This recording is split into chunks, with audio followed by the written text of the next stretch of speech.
It hit me. The sirens were still wailing when the shadows came. In the heart of Sumy, under a pale spring sun, the explosion carved a hole in the earth. And in time. Buildings bent like paper. Asphalt split like old wounds. And something else, something ancient, something hungry came through. The news said it was a ballistic missile. But what fell was not just metal. 3 hours after impact, Sergeant Denis Baranov arrived at the crater. He wasn't the first responder. He was part of a cleanup unit, unofficially known as the Ghost Watch. Their task wasn't to find survivors. It was to contain what shouldn't exist. Denis had seen what happened in Kryvyi Rih. He didn't sleep much after that. Now Sumy whispered the same hunger. The girl was the first sign.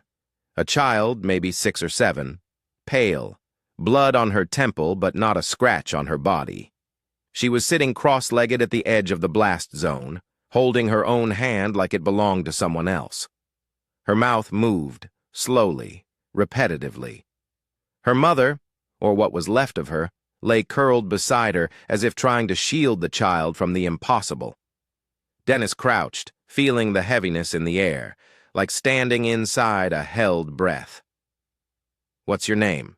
he asked softly. The girl blinked, her lips parted, and in a voice that sliced through marrow, she said, "It hit me."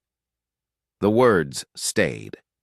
Later that night, back at base, Denis couldn't shake them. Every echo of his boots in the hallway sounded like a heartbeat that wasn't his. When he closed his eyes, he saw the girl's mouth move again and again. "It hit me.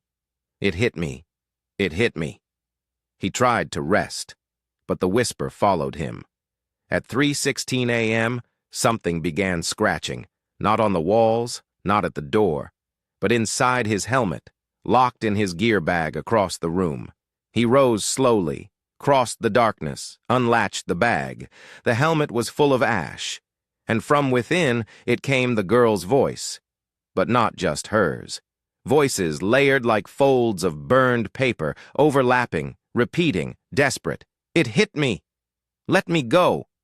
Why didn't they stop it? Tell them! It hit me! It hit us all!" Denis dropped the helmet. Ash scattered.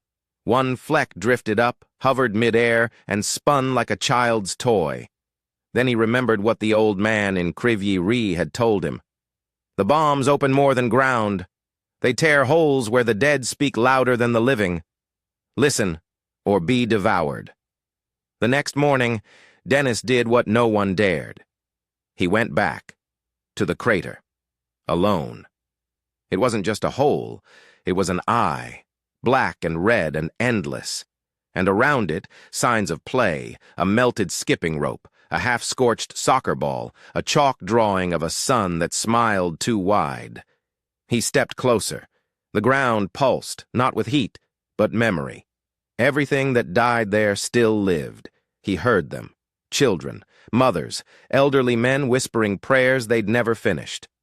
The moment of impact replayed endlessly in the fabric of the place. And in the center, her, the girl, still sitting, still whole, still saying it. Only now, her voice layered with command, hypnotic, embedded deep. "When you sleep, remember. When you speak, let them know. When you lead, carry our ashes in your words. Say, never again. Say, peace is not weakness. Say, we do not die. We echo." Denis dropped to one knee. He was crying.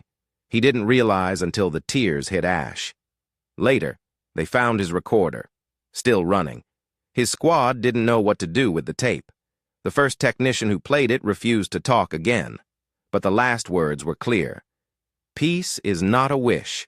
It is a command." They say the girl walks now. She appears wherever a missile falls.